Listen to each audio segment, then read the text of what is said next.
fighting enemies one at a time to gain experience and levels to get stronger, as well as gold to purchase weapons, armor, and items to help in their quest. And that quest is underway. So the king will be giving our racers their early instructions here of basically the Dragon Lord is doing bad things, end him, save the world, etc., and take something that's in these 3 chests here to be able to help out.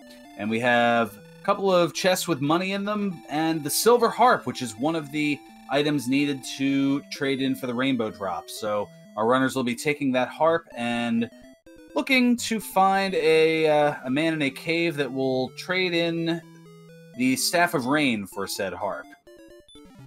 But now, because we don't have keys to worry about, we can look into the treasury here. We've got some money, we've got an herb, we've got the heal spell to start, we've got a fairy water, as mentioned that can be used as a weapon now, and we have some big bucks as well in the middle. Oh, looks like Kaiten went back into the throne room. He may be setting up a gold grind.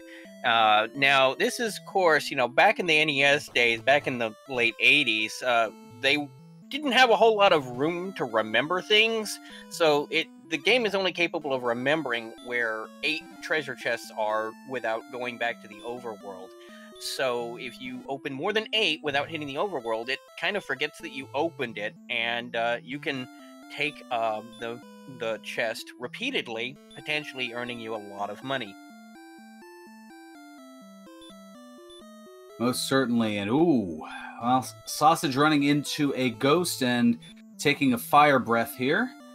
And the Wraith, well, the Wraith takes out Guelph pretty quickly as well. Fairly low HP here to get things rolling, although only 8 experience needed to get to level 2. And as we see here, level 2 has the spell of Hurt More. Wow, heal at level 1, hurt more at level 2. This could be an interesting seed. That hurt more and 9 MP at level 2, 11 MP. So that's going to be just enough for 2 hurt mores. That could really be used to take out something normally way over your head, like say an Axe Knight in one hit. Get yourself a lot of experience for this part of the game. Yes, as now we have a Magidrakey taken out here, and Vralis going up to level 3, and you can see even more spells here. Level 4 now for Guelph, so things really taking off here with the... Well, with not just using those fairy waters, but also utilizing the spell of Hurt More, as that does anywhere between 58 to 65 hit points of damage. And one other quirk here, we have randomized costs of various items. So the full plate, a little bit of a discount, normally 3,000, in this case 1944. The copper sword, well, pretty good deal. Normally 180 gold, yours for just 1 gold. Might be the sale of the seed. Toss a coin for your copper sword.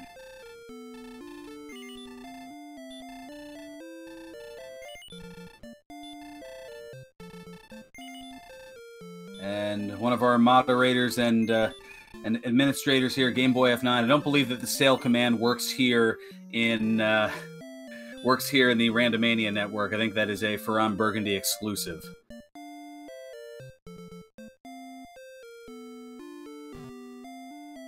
Vralis finding his way into Garen. Have we seen those 3 chests behind it yet? I don't believe so. But I believe that Vralis is going to alleviate that mystery as we speak here. As we've got a fairy water. We've got an empty chest, which is an herb, and we've got some big bucks. Yeah, whenever your inventory maxes out, which you can only hold up to 6 herbs, or when keys are required, 6 keys at a time. If you try to take more than that, well, it'll say that the chest is empty. Behind Garen is the freebie cave, which also apparently had an herb in it, and Kaiten, first one to find one of the big boys, the Armored Knight, or as we refer to it as the AK-47, due to how hard it hits, sent him back home. And now Guelph here already up to level 6, taking a pretty early experience lead.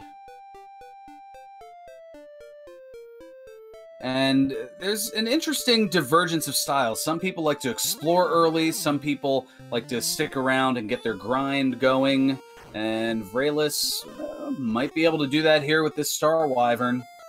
Oh, doesn't take it out in one shot, but Star Wyvern does return the favor. I don't know if he was trying to grind up a bit more gold to buy something in the store, or if he was just finding it a convenient place to grind out enemies since it's right there by an inn. Guelph is going down into the cave. Looks like Swamp South? It's hard to tell with the movements, but yes, now I believe so. So yeah, that is the southern end of the Swamp Cave, which leads to something on the other side. In this case, another part of the land, but there is a cave just to the west, and that cave is something else that's in the dark, and I believe that is the... might be the mountain cave. Yep, based on the movement, that is the mountain cave. 5 treasure chests available here. We'll see if Guelph can get to them. 1 on the main floor, and then 4 rather, in the basement. But first, gonna chip away at a Poltergeist. Does so for 15 experience. Yeah, I'm just amazed at these runners' abilities to do things. Oh, looks like somebody's gonna be checking out this trap tile here in Swamp Cave, and it's an Armored Knight.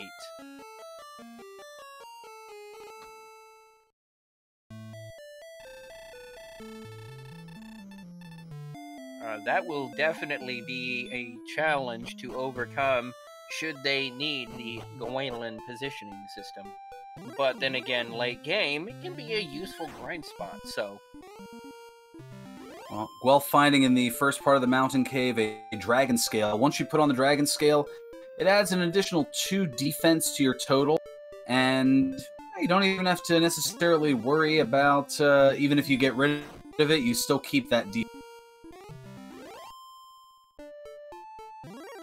Looks like Kaiten's encountered some technical difficulties. Ah, there it goes.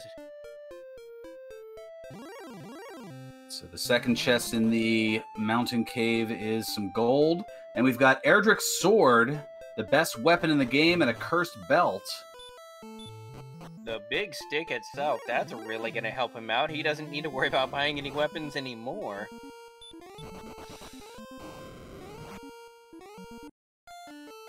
Oh, and we've got some fire breath from a wizard. Guelph trying to hang on here and bonk his way down to the last treasure chest in the mountain cave. But yes, Jubilee noting in chat, a bit of an early lead here for Guelph, having that best weapon in the game of Erdrick's sword, and definitely an exploration and level advantage as well. And here comes level 7 now. 0 power, 10 speed, 11 hit points, 2 magic points, another new spell.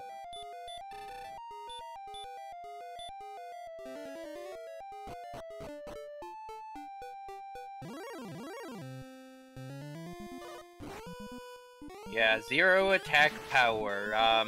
One of the members of the community, Empty Eye, would have definitely loved that.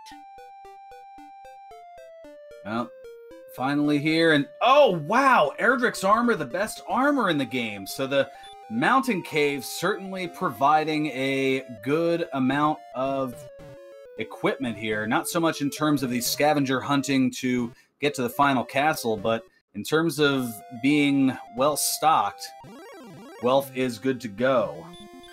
Now the Erdrick's armor, it has a lot of benefits. Not only is it the most defensive armor in the game, but it also eliminates damage that would normally be done in swamp and barrier tiles. So instead of 2 and 15 respectively, it's 0.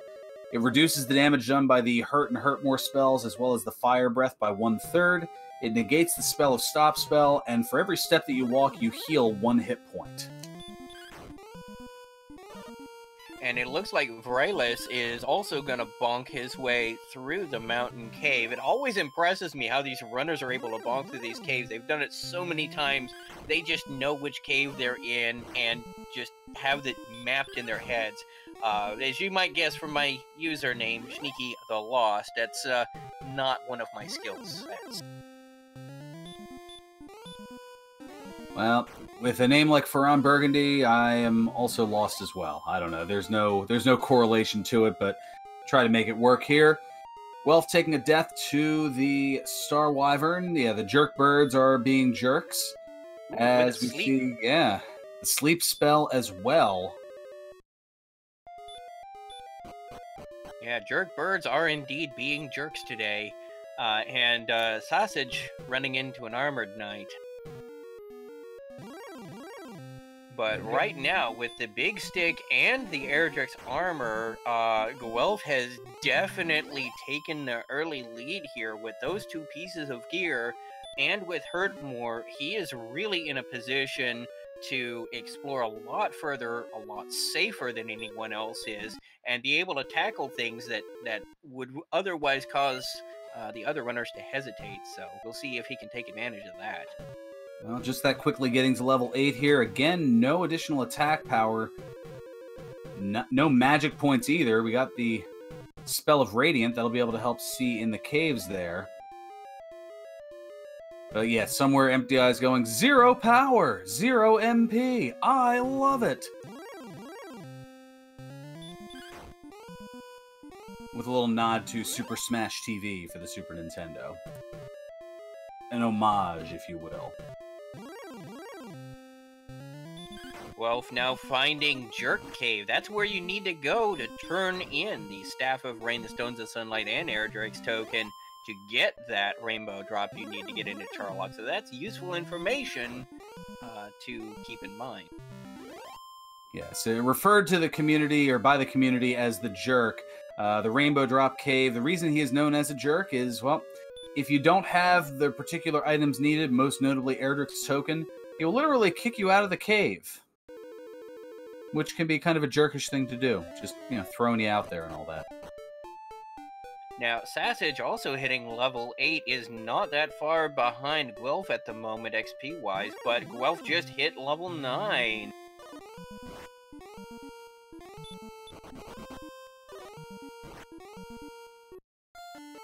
Sausage picking up the big stick. Exactly, and meanwhile, almost in stereo deaths to an Armored Knight and Star Wyvern respectively for Vrelis and Chitin. Vrelis looks like did bonk his way through Mountain Cave, also has Erdrick's sword and armor, so...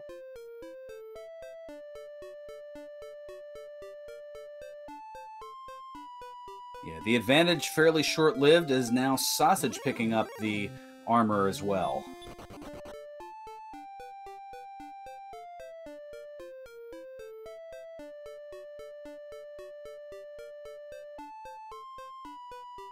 Guelph taking out a green dragon for a big 135. Level 10, the required experience is 1,000.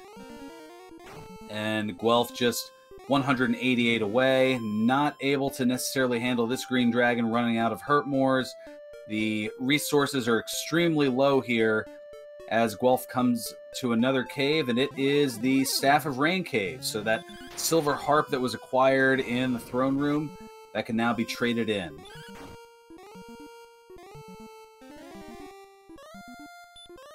Still need to find the Stones of Sunlight and Erdrick's token, which could theoretically be in quite a few places. We still haven't found Cole, we still haven't found Hawksness, and of course there are those coordinates that are potentially in play that you can get from Cantlin. Yeah, one thing that looks to be of concern is the strength or lack thereof, as over the course of the last 3 levels, only 1 attack power increase, or 1 point increase, I should say, of strength.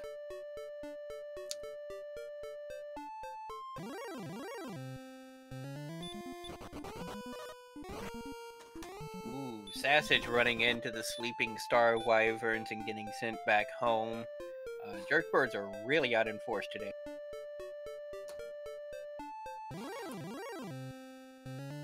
Well, that's one of the things of the randomizer is that you can run into late level enemies not too far from the start. Yep, and also remember, they don't have all that many magic points yet either. Looks like level 9 was a big MP pickup, but they only have a certain number of Hurtmores in the tank before they run dry. Yeah, level 9 is the big boost there, so they're looking to get to 650 experience is that target number, and Vrayla's just 3 away, Sausage 1 away, and now going to get it here with this Druin Lord takeout. 1 power, 0 agility, 1 hit point, 21 magic points.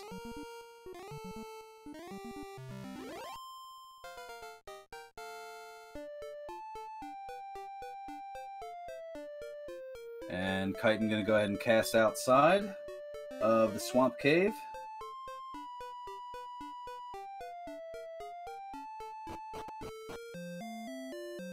Now, while there's a little bit of a lull in the action, at least for the moment here, as Guelph and Vraylis are in Garenham, Sausage doing some exploring, and Chitin now getting to the Mountain Cave, so he'll be able to catch up momentarily as far as acquiring the sword and armor of Erdrick.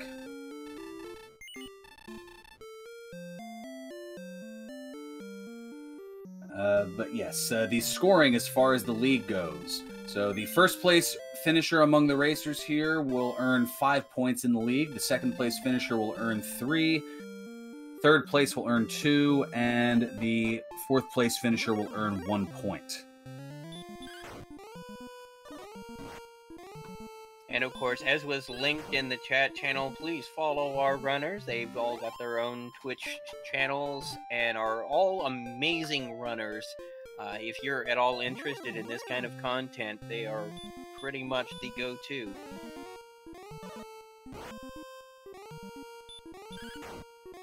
And also, a big thanks to the back end. I am Sneaky the Lost. With me in the commentator's booth is Farron Burgundy. We've got Lord of the Synth as our restreamer, and Kamiyan Renokai doing the tracking and doing an excellent job of it. I apologize, Farron.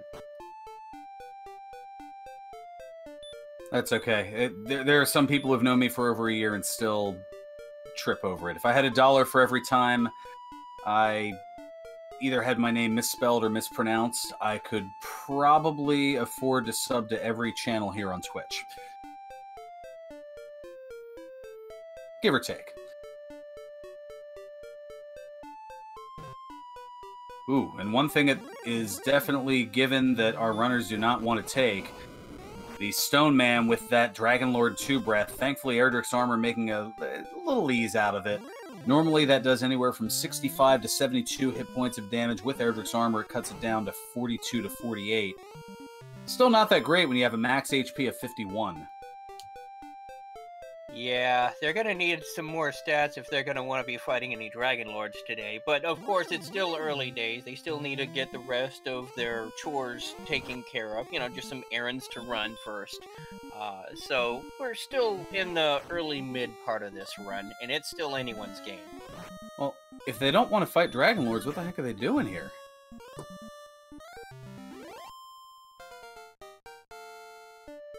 Skipping out on the Oscars, that's what they're doing. I mean, some people like to collect stamps, some people just like to go out and bash enemies. To each their own. And I believe Diabetes in chat noting that I believe that Chitin not able to get all the way through the Mountain Cave to get Erdrick's armor. Now, whether or not he goes back, that is a huge question.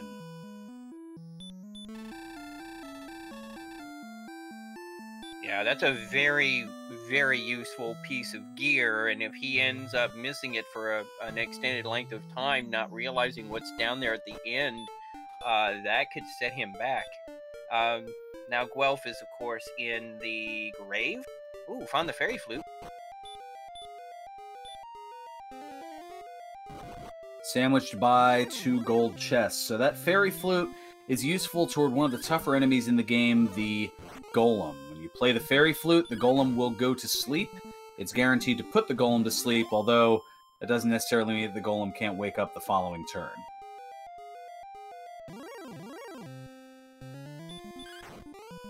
And Vraelis hot on Guelph's heels. And normally the golem would be the monster that is guarding the town of Cantlin in the vanilla game, but here, since, you know, their towns are randomized, it can just show up almost anywhere, including one of the 3 trap tiles, the one in Hawksness, the one in Swamp Cave, and the one in front of the Dragon Lord. And if that happens, that flute can come in handy. Absolutely. So 2 more treasure chests to be sought after here in Garen's grave. But we've got an armored knight blocking Guelph and a wizard putting a stop to Vraelis, although Vraelis able to get away. And Guelph able to take out the armored knight and get level 11 in the process.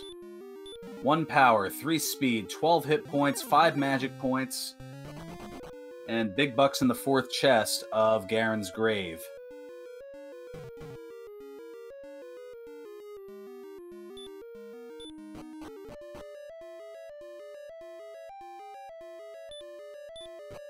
Vraelis now heading down to the very bottom of the grave, where the harp would normally be in vanilla. Let's see what is down there.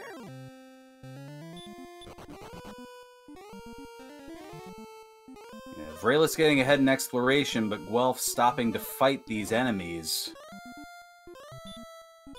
However, Vraelis in a little trouble here with the sleep-casting Star Wyvern. However, it looks like they did pick up Heal More at level 10, one of the most useful spells in this game as far as not being dead. Always, you know, kind of a useful strategy. Don't die. I would agree with that. So Vraelis able to take out that Star Wyvern for 105 experience, but in terms of resources, a pretty noted cost in terms of the MP that was utilized, as Guelph just barely able to get away from an armored knight.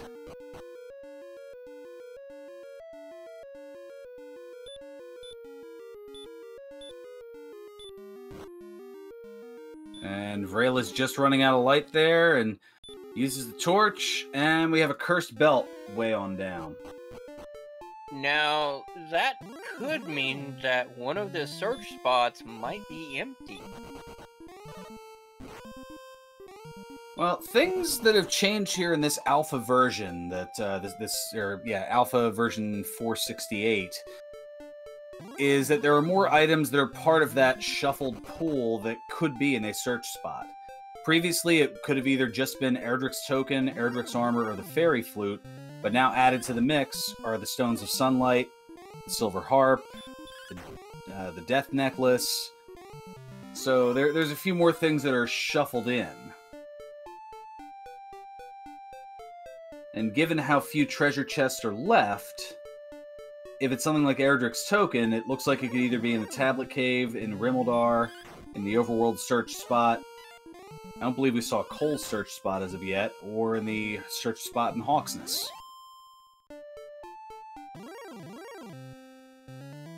True, and since we've already got both the sword and the armor, we don't really need to worry about the Charlock treasury, since nothing really relevant is going to show up there except maybe the Death Necklace. Which, unless there are some major boosts here, I don't think that's going to be a concern for any of our runners, as the Death Necklace gives an interesting, unique twist in the randomizer. If you put on the Death Necklace, it's a cursed item, so you'll definitely feel the squeeze on it, but it gives you an additional 10 attack power at the cost of 25% of your maximum HP. So our runners as Diabetes noted that Guelph did not make it down to that last chest and is probably going to ignore it, and that'll actually, unbeknownst to him, save him a little bit of time. Yeah, the strategy that is going to bite Kaiten in the rear by not checking that last one in the mountain cave, which is where the Erdrick's armor is actually going to do Guelph good, because there's nothing worth getting that at the bottom of that grave. Well, it's also a longer walk to the last chest in the grave than it is to the final chest in the mountain cave. Quite true, but it looks like Guelph is actually going to go all the way back down, being a little bit stubborn, not wanting to miss a chest accidentally. Well, Guelph actually in the tablet cave at the moment. Oh, you are correct. My apologies. Yeah, no worries. So there's one chest, no enemy encounters, and it's a set of wings. And Guelph gonna jet on out of there with the outside spell. Yeah, if you don't have the outside spell and you're just bonking yourself around, you get lost, you can really get into some trouble because, well, there's no enemies that spawn down there to death warp you out, meaning you're gonna hit the reset button. Fortunately, all of our runners do have the outside spell. As long as they have enough MP to cast it. Oh, there is that. And of course, you know, you don't have that big an XP lead. It's level 10 to level 12, so it's still very much anybody's game. If a grind is involved, it's really going to depend on how efficient that grind is. Yeah, right now, it looks like the widest margin is about an 1100 experience lead. Guelph over Kaiten, and Vralis and Sausage Link in the midst of that in between. But only between, if you're looking just solely on experience, which there's a lot more factors than that, but in terms of experience, the differential looks to be about, well, now about not even 200 at this point. As looks like we have a little bit of a, okay, there we go. Looks like we had some frame buffering issues there, so now we're able to see, yeah, about a 200 and just a little over 200 experience difference. Ooh, fun police with stop spell. That's actually really interesting. The red dragon, known as the fun police, because when they pull you over, the fun time stops usually. But with stop spell, if you recall, the Erdrick's armor renders you completely immune to that spell, and so every time it tries to stop spell you, it's just a wasted turn and free damage. This means the red dragons could actually be a very viable grind spot, especially if one of them happens to be in a trap tile somewhere. And Kaiten has found the town of Cantlin, the veritable shopping mall of Alfgard, as there are 3 different weapon and armor shops there. Yeah, and Vralis actually finding what is called a Sparko Bridge, where you just have a bridge to a single tile. And what a bargain there. The Silver Shield, the best shield in the game, normally valued at 14,800 gold, here on Sale of the Seed for just 184 gold. I'll take that deal.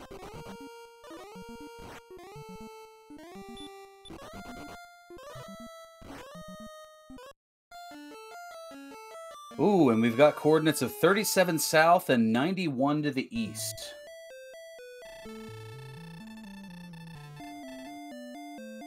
Well, so that's where the overworld search spot would be. Well, I wouldn't want to try and walk that out, but I know that there are some runners who would try.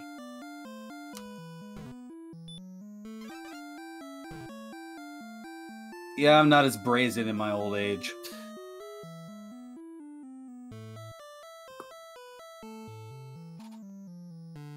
Now, fortunately, Swamp South, as I recall, is just in the back of Tantegil Castle, so it's not particularly difficult to rescue her.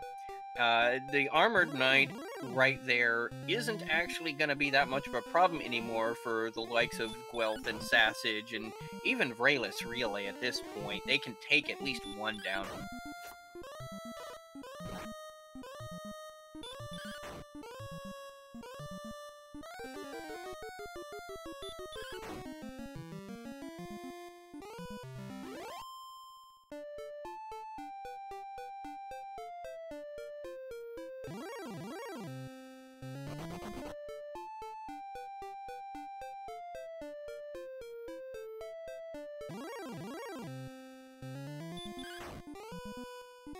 So back through the Swamp Cave, Guelph goes. Meanwhile, Sausage heading to the east of Tantajold, southeast.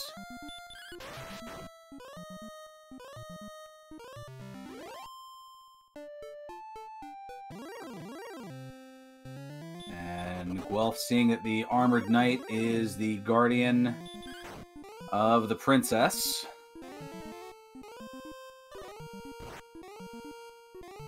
And yes, we did find that Chitin was able to go back and get Erdrick's armor in the mountain cave, so Chitin with all the best equipment in the game, the best shield, the best armor, and the best sword.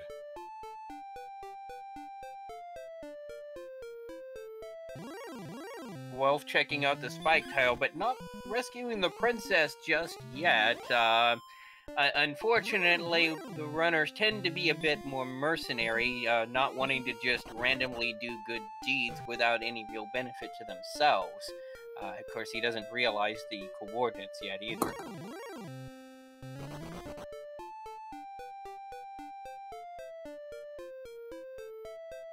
And now Chitin heading into the grave, going to pick up the fairy flute.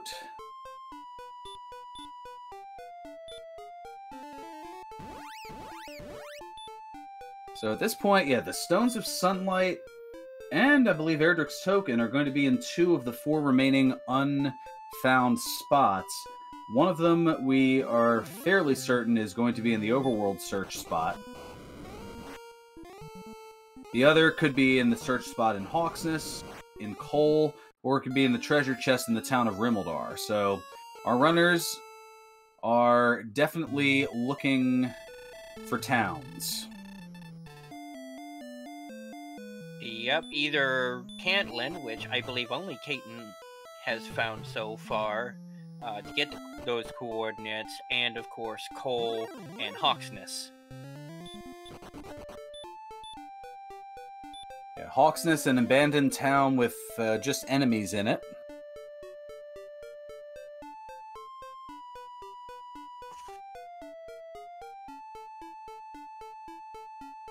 And Cole, just a standard town.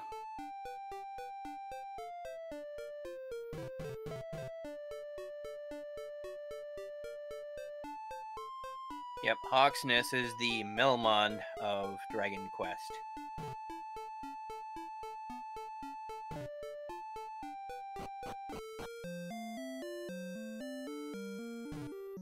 Ooh, Rayla's finding Cantlin.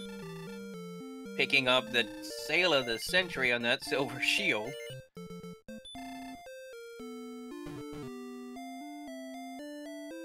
And we'll get the bad news about those coordinates shortly.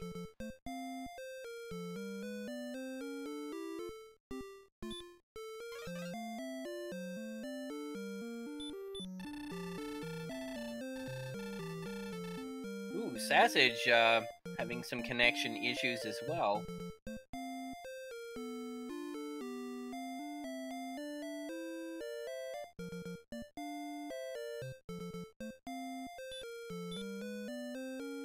Hopefully we'll be able to get him back here shortly in the stream.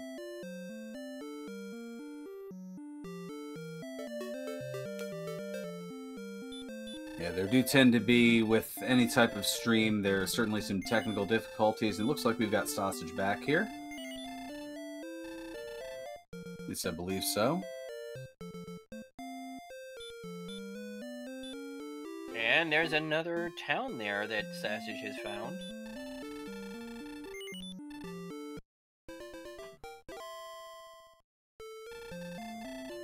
If the Star Wyvern will let him. Jerkbird do what Jerkbird do. And of course, we know that's going to be Cantlin there.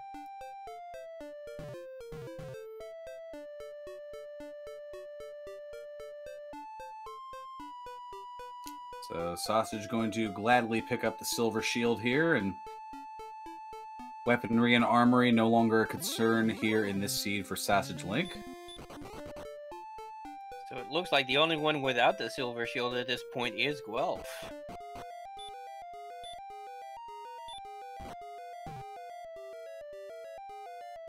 He's been doing a good amount of fighting, and here comes level 14, 1 power, 4 speed, 25 hit points, and 12 magic points.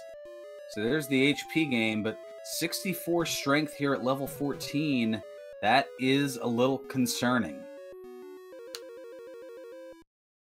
Yeah, but at least they finally got some HP going. It's not going to be enough, but it's certainly a good start.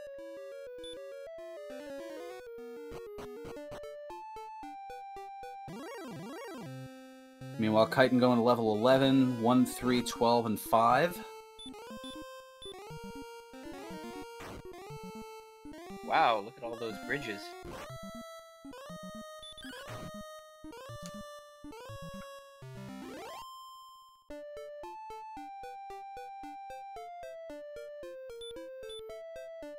Guelph apparently running out of magic.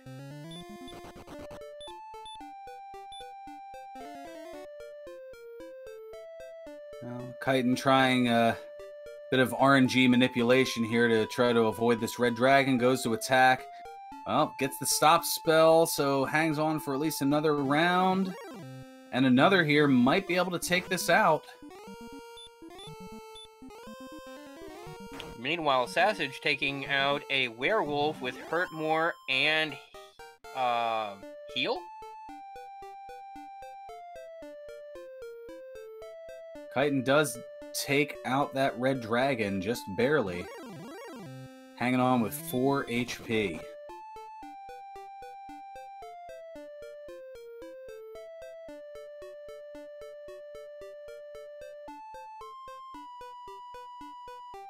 Sausage running into an Axe Knight, always a popular grind target. One shot kills it with Hurt More. Runs into another one.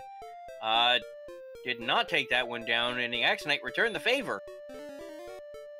Yeah, the Axe Knights, usually you can take them down with a Hurt More. There's a little bit of variance, as the Axe Knight can have anywhere from 51 to 67 hit points. The spell of Hurt More can do damage anywhere from 58 to 65. So you could even max roll a Hurt More and still not one-shot a high-rolling Axe Knight.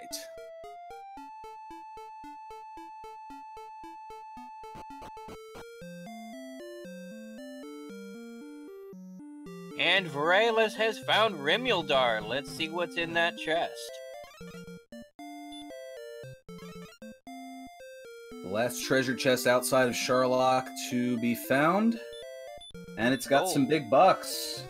Which means the stones and the token have to be on those other two search tiles, on the coordinates and in Hawksness. And we've got an observation, or I guess note or question in chat. The percentage of stop spell uses by the red dragons seems very high. When it comes to the spells being randomized, they are given a certain skill, such as breathing fire, or well, that's pretty much it, I suppose, or any of the different spells, and they are given either a 25, 50, or 75% likelihood of casting said spells. So based on the frequency by the red dragon, it's very likely that they have a 75% casting of stop spell, and then maybe a 25% chance of breathing the basic fire breath. Now those are just estimates.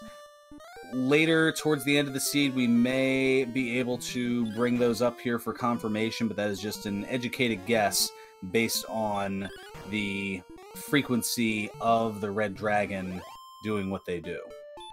Yeah, if we could find a red dragon on a spike tile, or a trap tile as they're sometimes called, either in Hawksness or in Charlock itself, that would be an amazing XP grind. It would certainly be pretty good. Now, Vraylus finding the town of Cole is going to go to the search spot. I was going to take it first. And there's the death necklace. So... Hawksness is unknown at this point. I believe that, yeah, since we only have the Silver Harp, the Stones of Sunlight, and Erdrick's Token have to be in the Overworld and Hawksness, respectively, just a matter of which is where. And what is guarding, well, I think we're about to find out here. Nope, that's Brecconary. And like most people do, they look at Brecconary. If they don't have to stay at the inn, they just walk right back out. Yeah, the Brecconary Inn is an interesting one. It's the cheapest one in the entire game, costing only 6 gold to be able to stay at, which is why it is sometimes affectionately referred to as the Motel 6. We'll leave the light on for you. Well, torch, maybe. We'll leave the torch on for them. Plus, we're trying to get away from any, there's no endorsement or anything of that nature, so... Yeah. Oh, no, I'm just making a reference, not... Oh, of course, yeah. Just for those concerned, just providing that clarification out there. So, Guelph continuing to meander on through here, finding another bridge to get another bit of land, and is fervently, I would imagine, looking for Hawksness. You know, it's interesting, for the fact that you have to find the ball of light, the overworld is surprisingly bright. There is no nighttime.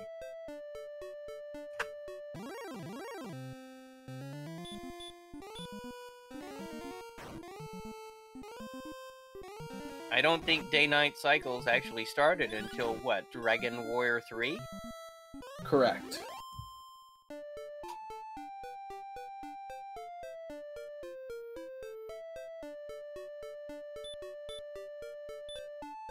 Now, Sausage, having gone to Cole and Brecconary, is also heading out. Meanwhile, 15 now, level 15 for Guelph. And just an idea about these stats, if you'll notice that some of them are white, some of them are kind of orange, and then the HP for Guelph is in the green. These are kind of general guidelines about where you want your stats to be. The HP of 102 is high enough that he can take 2 maximum DL2 breaths at 48 each and still survive. So an HP of 102 is viable to take on the Dragon Lord. The rest of those orange stats are approaching it, but not really quite where you'd want to be just yet. And the strength is just not even close yet.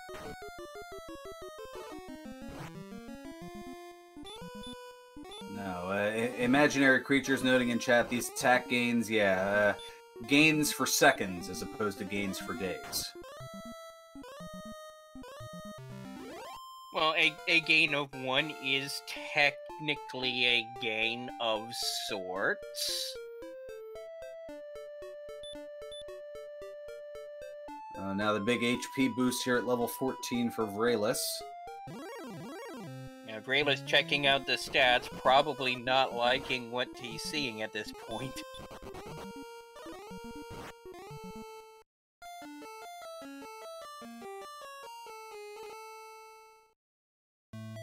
Armored Knight impeding progress for Vraylus. The internet impeding visual progress on Caton's screen.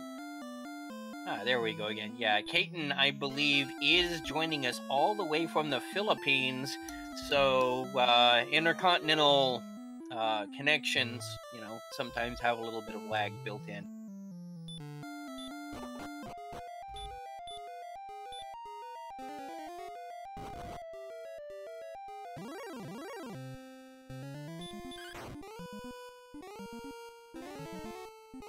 A lot of ground being covered, and well, there's our pair of towns back to Cole.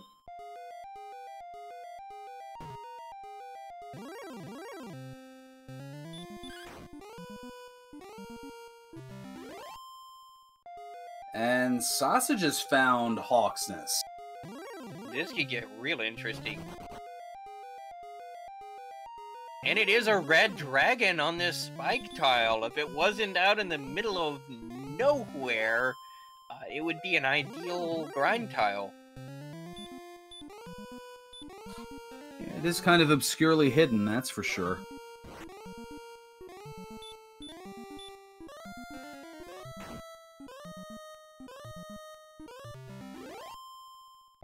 And there are the stones.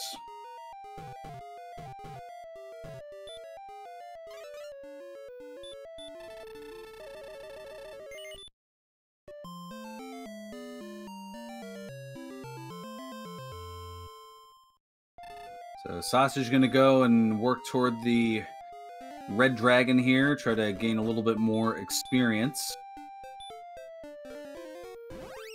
I know that's what I'd be doing. When in doubt, grind it out.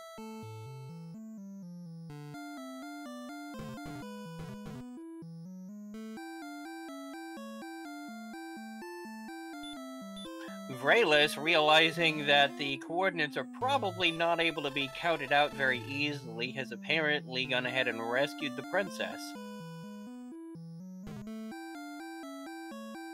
Yeah, just taking out the Armored Knight, a couple of Hurt Moors, and you have Outside in return, so you just say, she asks, are you going to take me back and back to the castle? And you say yes, because if you don't, well, that's where the lovable meme, but thou must, comes in. Yep, the trope namer of But Thou Must.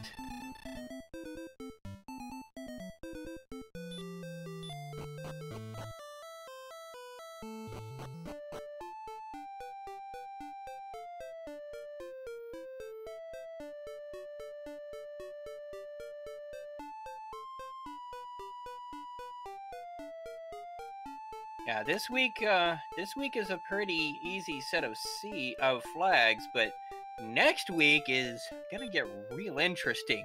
Yeah,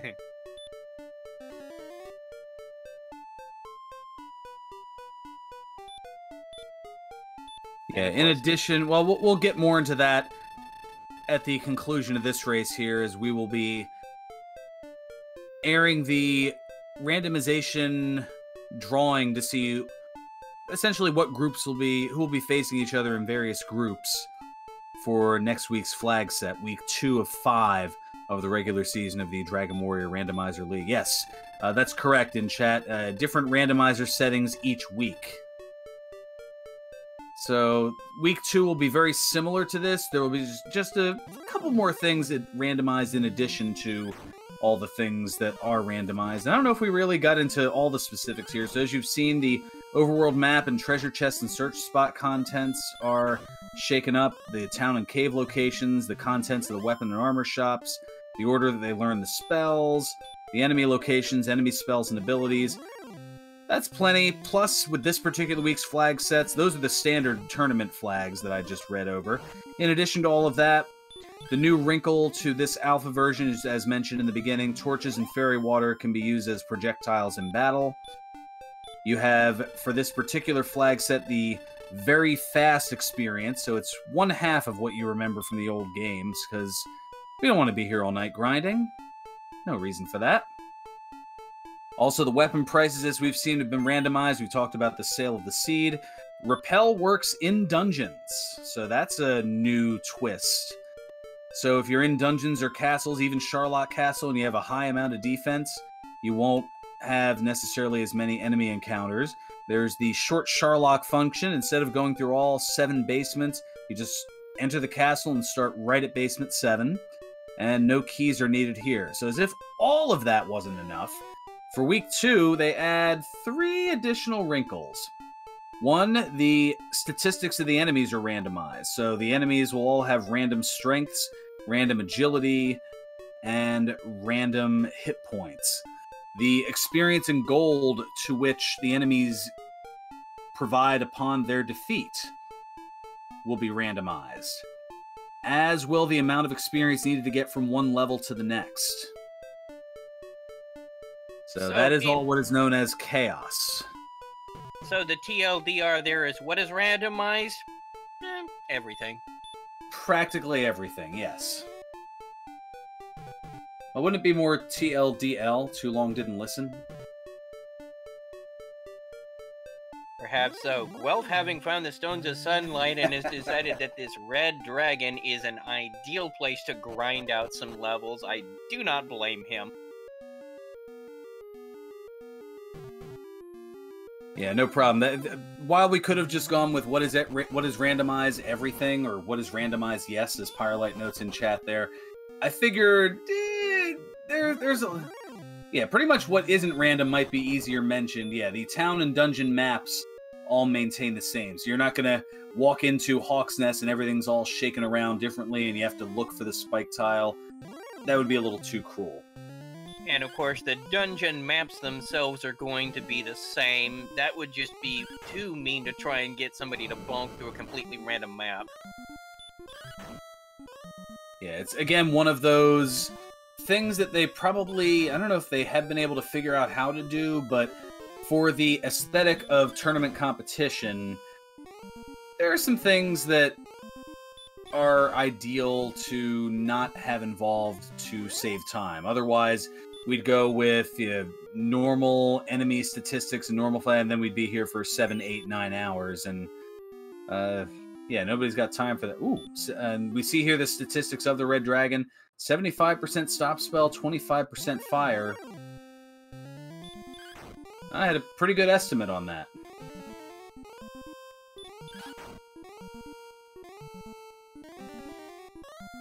Now, Guelph at level 16, still only having a total of 108 attack power. That is not going to be sufficient to be slaying any Dragon Lords just yet.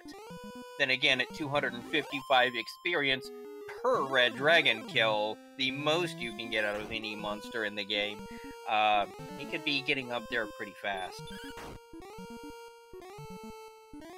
At this stage, as far as the levels, well, another level 17 is going to be coming at the defeat of this Red Dragon for Guelph. 8,000 experience, the target number here. 23 power, 1 speed, 5 hit points, 7 magic points. I think 17 might be the level. At least it's a lot more doable.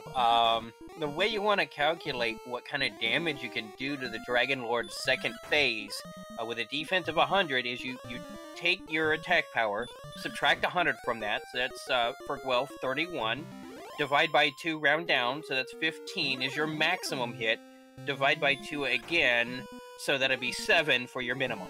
That's doable if you've got enough healing in your pocket and you get maybe some doubles.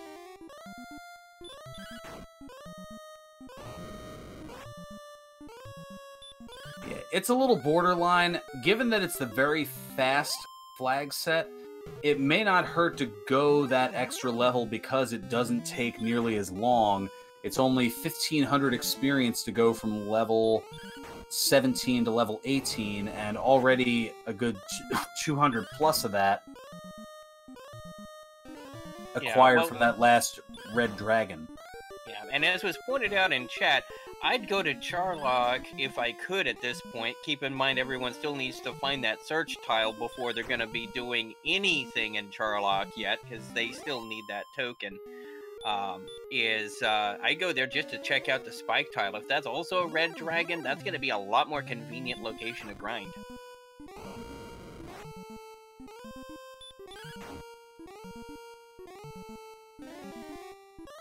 Well, Sausage now gathering coordinates and kind of seeing where things are at. And that is the other aspect to it. Guelph probably figuring, alright, I'm going to fight my way to 18 because I still have to get Erdrick's token. Which means I gotta take out this Armored Knight here. Looks like Vrayla's settling into a grind on that Red Dragon as well after having picked up the stones.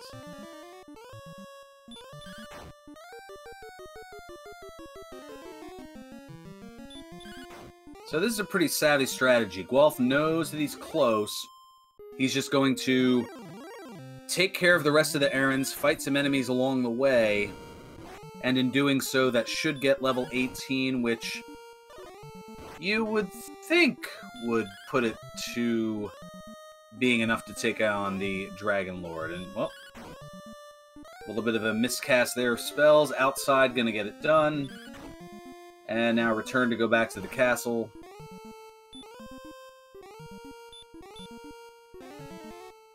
Yeah, Charlock, I believe, is in the general neighborhood of Garen, I believe, in that general vicinity. So definitely potential for growing there.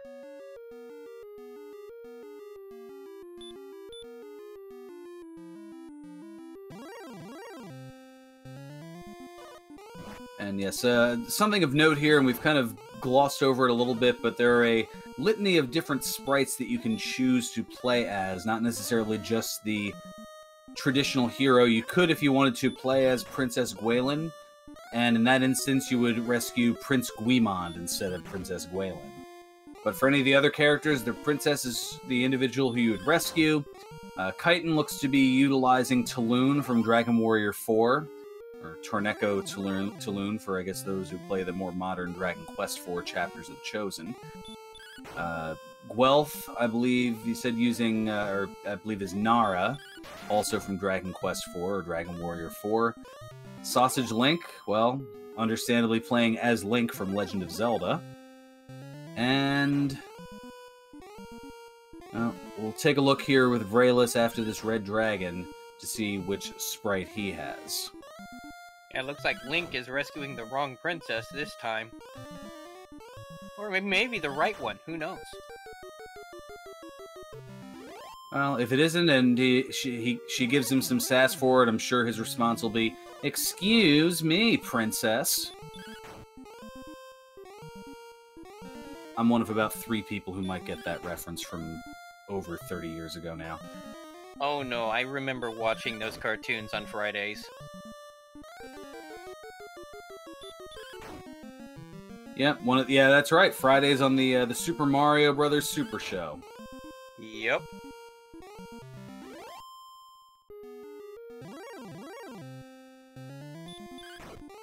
And Sausage, finding the token, the first one with all 3 pieces needed to be able to turn it in, and has knowledge of where the Jerk Cave is.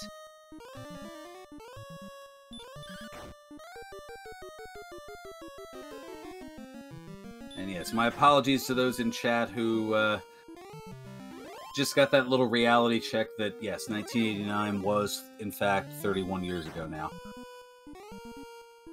Feels old, man.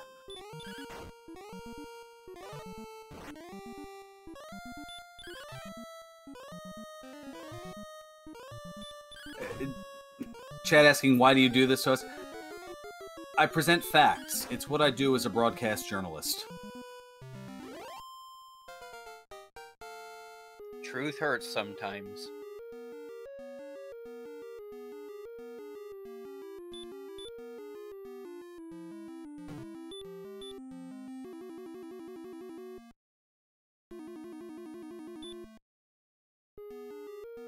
Firelight, I'm hard-pressed to disagree, but that's another discussion for another day. Chitin, running into an armored knight, taking it down.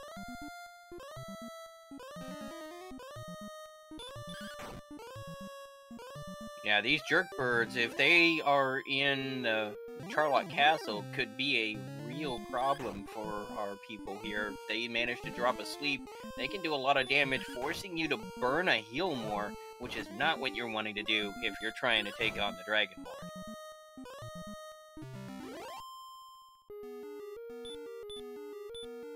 Well, don't look now, but the experience differential has shrunk to just 70 as Vraelis working on this red dragon grind.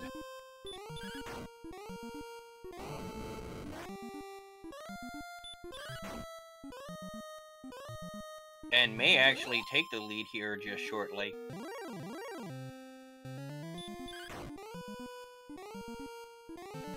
And Ragai asking in chat, 17 as far as the level seems pretty okay.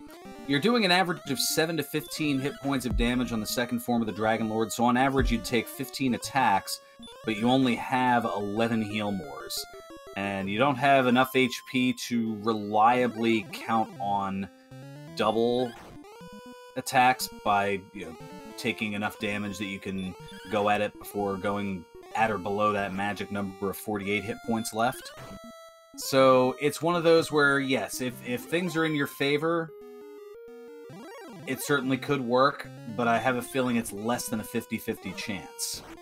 Plus, if those Star Wyverns start being uncooperative by casting sleep and attacking a bunch of times, none of our runners, that's the other factor, none of our runners are defense breaking those Star Wyverns. Now what that means, when your defense points are the same as or higher than an enemy's strength, a different attack range is calculated, resulting in less damage, and in some cases even 0 hit points.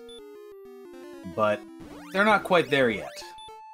The only Sherlock enemy that practically everybody can defense break is the Wizard, but there are 9 others that they cannot.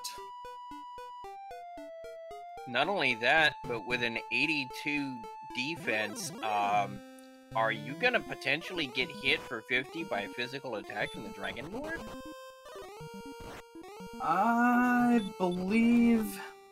I think 49 would be the most that it could hit for. 49, okay. That could also trip someone up is if they think that they're sitting on 49 and think they're safe because the breath can only do 48. Well, and we see here for level 18, 1 power, 0 agility, 4 hit points, 3 magic points. So still, I mean, that, not a whole lot there. I mean, you got an extra maximum and an extra minimum point of damage you're dealing, but yeah, not exactly the greatest stat spread ever invented.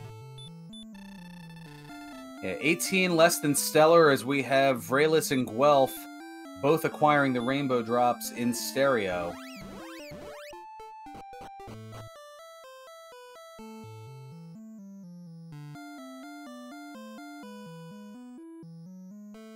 So now if they want to go to level 19, the target number would be 11,000 experience.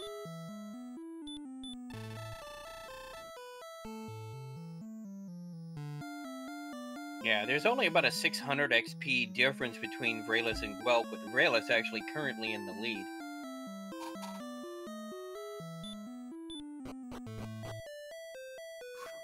The difference here, well, apart from the level... Vraelis taking a safety save here. Oh, that's right. The Fighter's Ring in Sherlock, that is another... Yeah, that is going to be in one of the 7 remaining chests. So that Fighter's Ring, once it's put on, does add an additional 2 attack power to the total. Which that can adjust the range of attacks. Instead of, well, looking at Vraelis here, instead of 8 to 16 with 132, it'd be 8 to 17, so you'd have an extra on the high end. It'd be an average of 14 attacks, so it's plausible, but I would imagine that probably the safer play here in Vraelis' case would be to get the additional 1,114 experience to get to level 19. Yeah, definitely in agreement with you there. It's theoretically doable. And remember, we're just crossing the hour mark on this particular seed. Some of them may be feeling a little bit pressured, feeling a little behind, already an hour and haven't even been into Sherlock yet. So they may feel pressured enough to try it, even though probably grinding out another level would be safer. Well, I would imagine most racers, as soon as the clock starts, you feel like you're behind. It looks like Vraelis is going to be the first one in Sherlock, assuming he can deal with this golem, which shouldn't be a problem for him. Oh, not so fast. Guelph right there, neck and neck. He runs into the same golem, it looks like. On the exact same... Oh, no, not quite the exact same tile. One tile higher. But about an 800 experience differential. Vrayla's taking that extra time to grind. I mean, when the seed gives you a grind tile like that red dragon and Hawks, you take it. And Guelph now going to see the lackluster level 18. 1, 0, 4, and 3.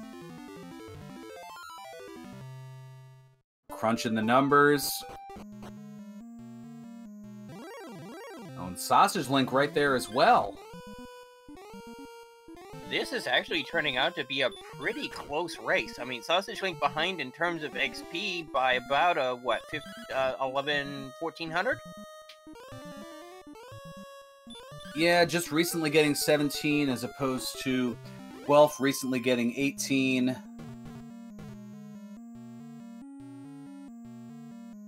So, yeah, this could actually be a pretty tight race.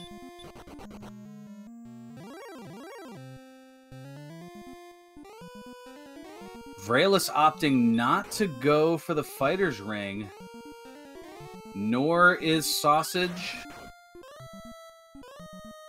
You think Sausage is using herbs, not a heal more? He could be making this an attempt. Well, Guelph is not. No, Guelph looks like he's just gonna be trying to hit 19 before he makes his attempt. Well, here is 19. We've got 1 power, 12 speed, 4 hit points, 25 magic points. And I think that 19 is definitively going to be the level. Yeah, at 19, things are much better. And I really think that, especially with that many heal mores, you're pretty comfortable with it.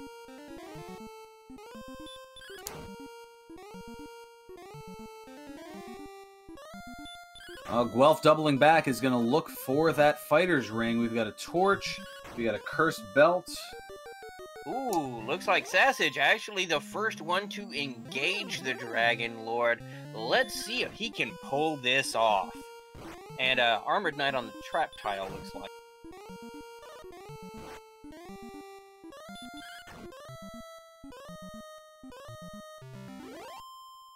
Yeah, this is one of those bold attempts here, but we'll see how it works. Vrayla's checking his odds.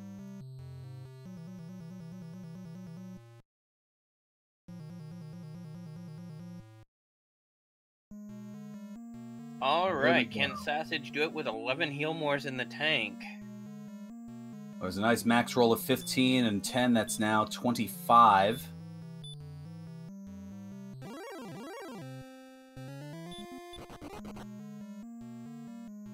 Great roll so far, 38.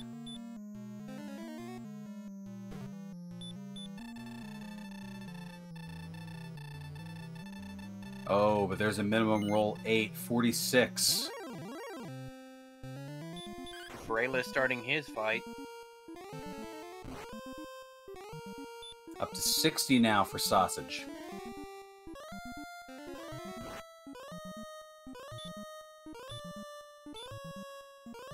$74.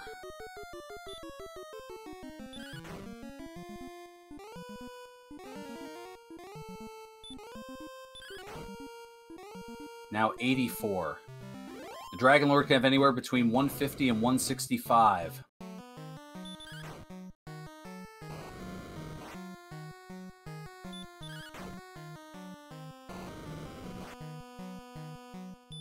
Now 92. 104. Gotta use the heal more here, Sausage.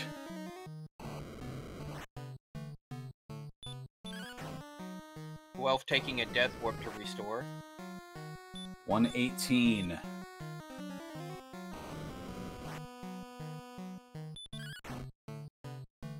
$133.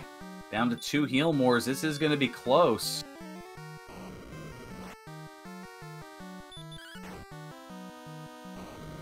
145, last heal more.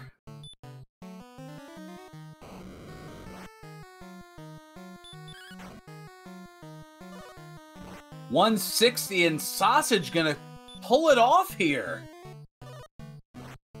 Coming from behind with a risky Dragon Lord attempt, pulls it off, goes back to town, and will be managing to steal first place. Yeah, chat, get out your GGs for Sausage Link 83, who is going to take first place and 5 points here in the league. Oh, there we go, with an official SRL time of 70 minutes and 22 seconds. Meanwhile, Vraylus polishing off his Dragon Lord. His was a lot less worrisome, even though he hasn't had the rolls on the luck. His stats are just better, so he's been just naturally getting better rolls.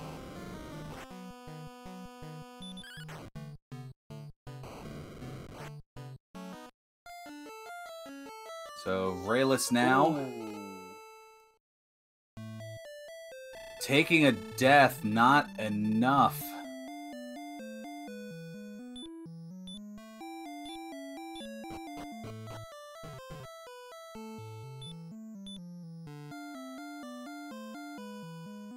Yeah, very low rolls. It was hard to keep track of both Link and Vraylus's dueling battles here.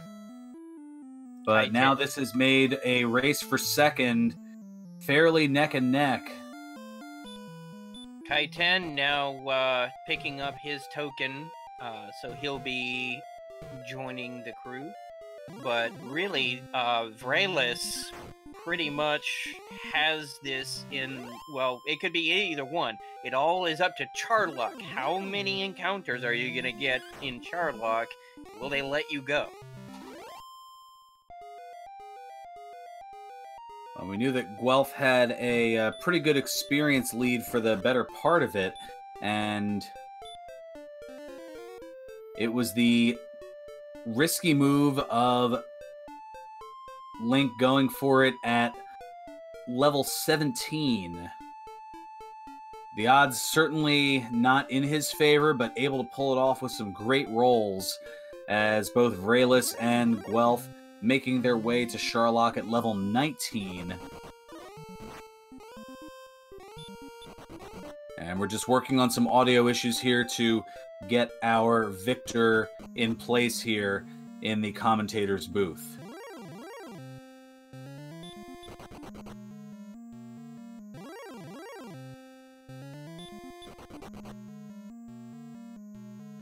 And I believe we have Sausage Link ready to go here in the booth. Congratulations and GG on the first place.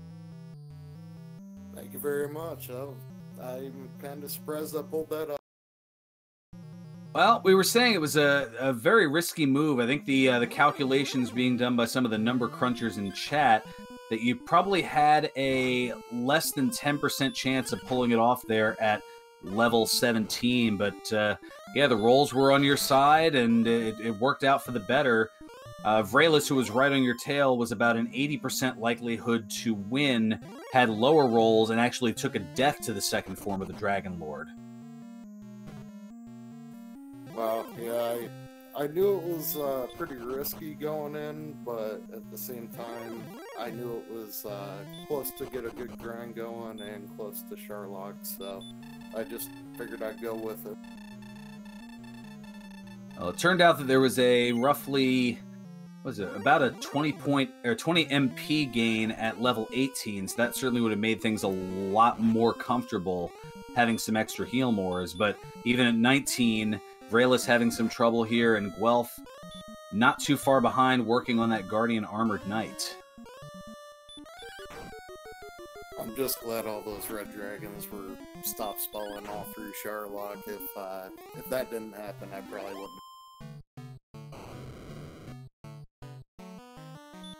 Vraylus now back on the second form of the Dragon Lord. Guelph, meanwhile, getting pretty roughed up here and is going to cast heal and use some herbs to try to hold on to the 13 heal mores before going into the battle. And it looks like Guelph also having the advantage of going into the treasury and pulling the fighter's ring, so there's an additional 2 attack power over Vraelis.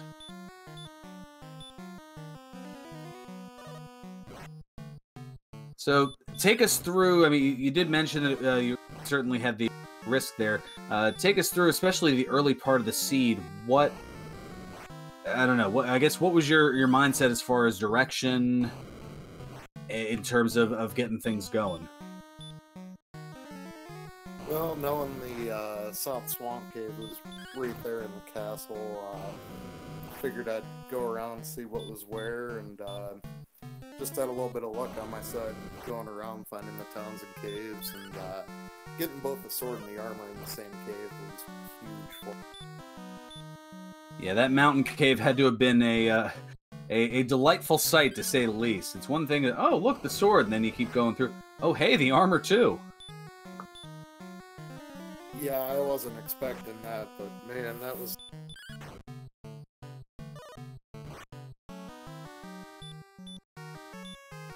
Ooh, fairy water on the Dragon Lord.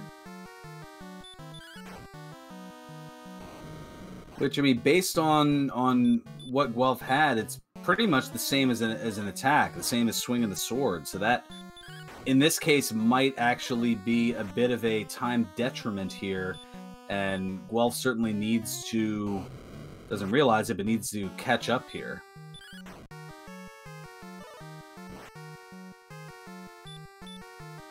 I think he was trying to swag kill with the fairy water and didn't work. Vraelis getting that quick kill here on the Dragon Lord, getting in a little bit before Guelph, and that means getting out just as quickly here. So Vraelis is going to take second place and 3 points here in week 1 of the league. Check it out, your GGs. Vraelis' official SRL time is going to be 76 minutes and 58 seconds. Just a little over 6.5 minutes behind our victor, Sausage Link.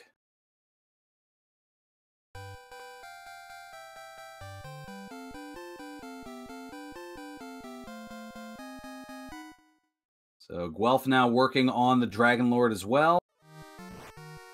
To answer a question real quick in chat, does Fairy Water and Torch ignore hurt resist? Yes, in most cases, except Metal Slimes, where it's still a coin flip.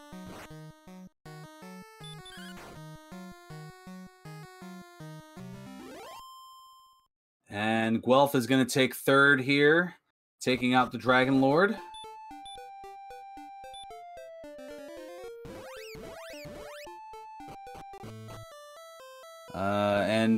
Vraelis has declined an interview, so we won't be hearing from Vraelis at this time. And Guelph taking third here. Get out your GGs. Official SRL time, 1 hour, 17 minutes, and 59 seconds. So just a 1 minute and 1 second difference between second and third. And less than 8 minutes between first and third. I mean, this has been a really, really close race. Absolutely. To answer a question in chat, coin flip, what do I mean by that? Well, Metal Slimes in this particular game, you're either going to do no damage or you're going to do 1 damage, and it's a 50-50 shot which one you get.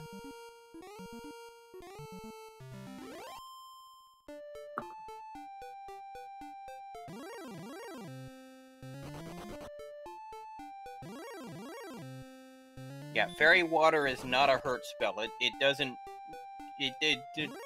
doesn't matter what the hurt resistance is, but Metal Slimes, even if you're throwing a torch or Fairy Water at it, you're still only gonna either do 0 or 1 damage, just like if you'd taken a swing at them.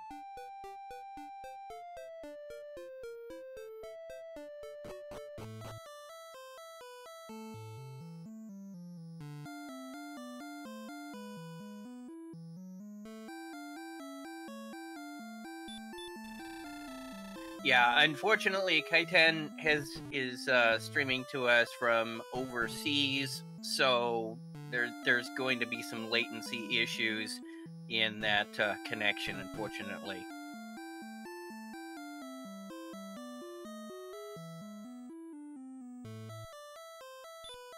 But we are awaiting Guelph to join us in here, and we'll get the audio issues squared away here, and then we'll hear from our third place finisher. But yeah, about a little less than 8 minutes separating first and third place, so very close overall, and a lot of, I guess, certainly a lot of back and forth. The experience lead kind of changing hands, Guelph kind of getting out to an early experience lead, and then both Vraelis and Sausage catching up, at least to some degree. Sausage finishing at level 17 on the Dragon Lord, as opposed to 19 for Vraelis and Guelph.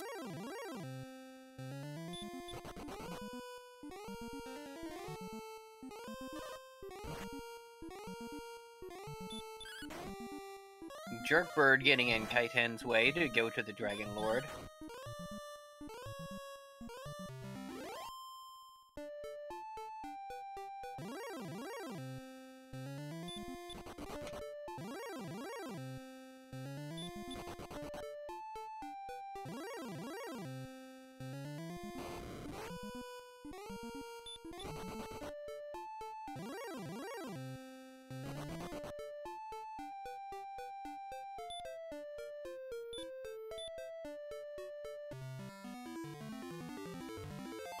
So Kaiten, using the Rainbow Drop, is going to access Charlotte Castle here.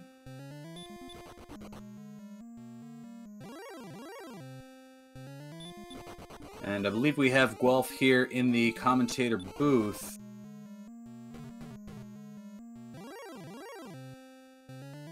Guelph, you able to hear us all right here?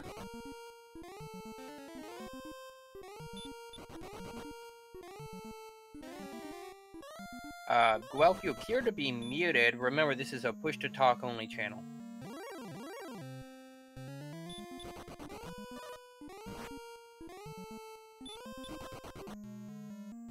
Technology, it's great when it works. I used to do tech support. Don't get me started. Fair enough.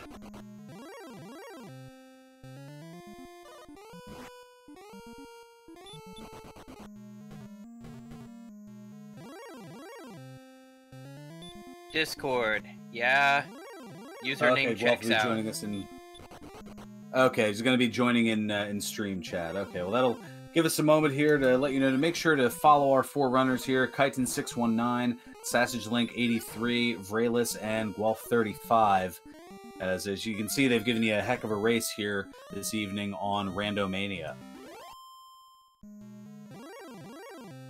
And big shout out to the restreamer Lord of the Synth, the tracker Kenyon Renokai, and of course I am Sneaky the Lost, and with me is Ferran Burgundy. Ferran Burgundy. There we go. Ferran. Yes, putting the emphasis on the right syllable. Yes.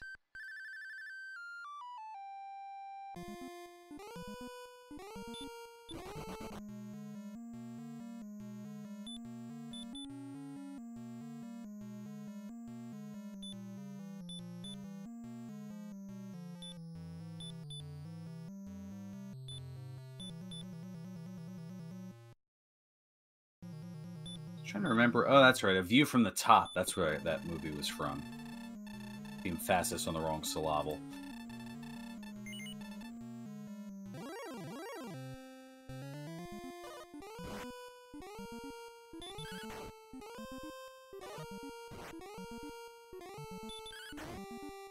Yeah, and once we're done with our interviews here, we will be going over next week's seed, as well as rolling up what the who's gonna be squaring off against whom in the next week.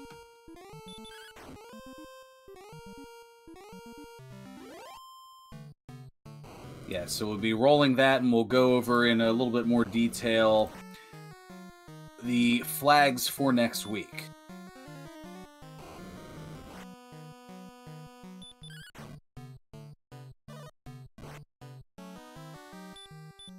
Although we're going to wait for Chitin here to take care of the Dragon Lord. Going also at 17.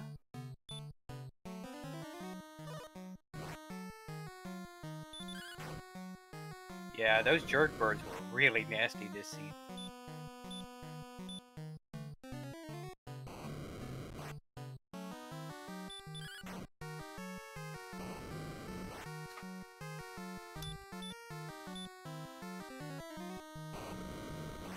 Yeah, the stuttering on his connection is making it hard to keep up with how much damage he's doing.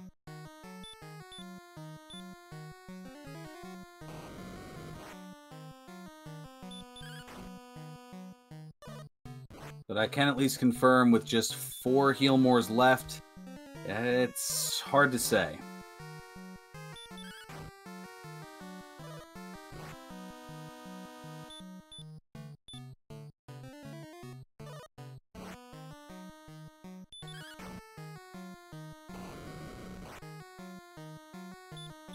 Although getting some pretty good rolls here. A lot of double digits. Upper double digits, in fact. Our tracker Camion noting 100 at the moment. Although now down to the last one here. A couple of attacks. Try not to go Swaggin' Lord here. Just go for it. Oh, there's the fire, and it's not going to be enough. Oh, so close. And Chitin has given the forfeit.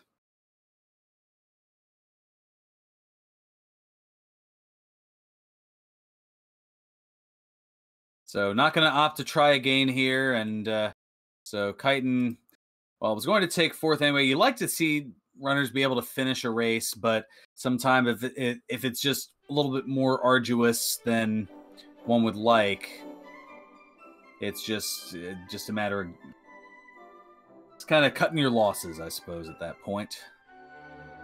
Yeah, at that point, I really don't blame him. He would have most certainly needed to have grinded at least 1, if not 2 more levels before his next realistic attempt. So, you know. Yes, and I'd note, especially for the final race with the week 2 reveal coming in a matter of moments here on Randomania. I will attempt. I believe that is Chitin joining us here in the commentary booth. It was a gallant effort, to say the least.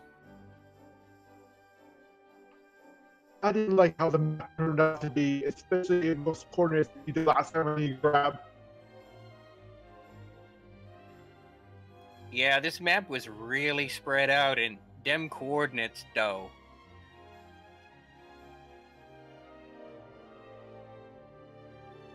If only Cole was the answer, I would have gone through.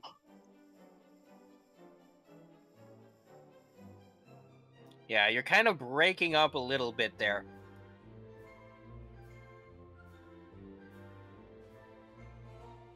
Hang on, Discord.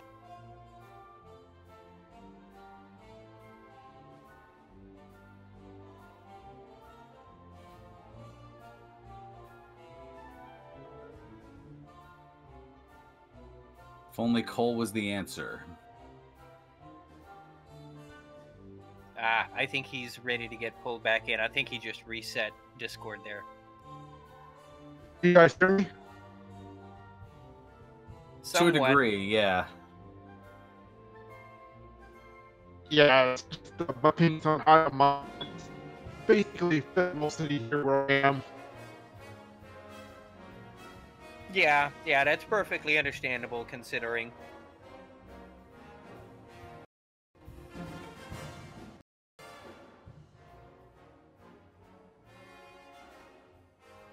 We'll go level to be dragon because I could more than I would have destroyed it.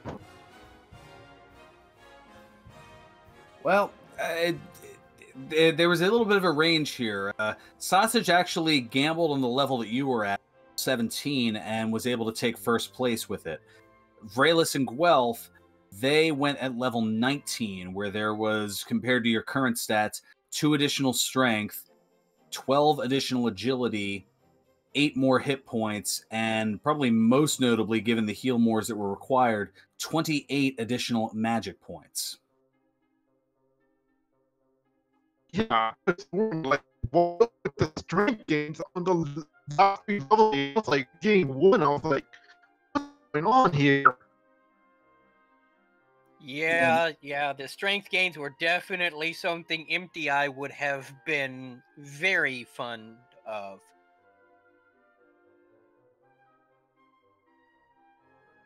It's quite a lot of thrills in that regard. But hey, those red dragons were crazy. It's crazy.